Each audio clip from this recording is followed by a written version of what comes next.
உன் பிள்ளைக்கு கல்யாணம் ஆகாதுன்னு சொன்னாங்கல்ல, அவங்க கண்ணுக்கு முன்னாடி ராஜா வீட்டு கல்யாணம் போல கர்த்தர் நடத்தி காமிக்க போறாரு.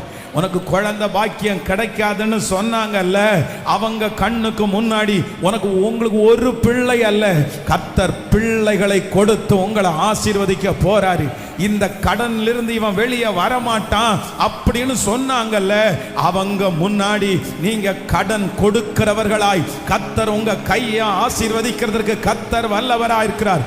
உன் பிள்ளை எங்க போனாலும் உருப்படாதுன்னு சொன்னாங்கல்ல, அவங்க கண்ணுக்கு முன்னாடி உங்க பிள்ளைய ராஜாவா ராஜாத்தியா கர்த்தர் அபிஷேகம் பண்ணுகிறதற்கு கர்த்தர் வல்லவரா இருக்கிறார்.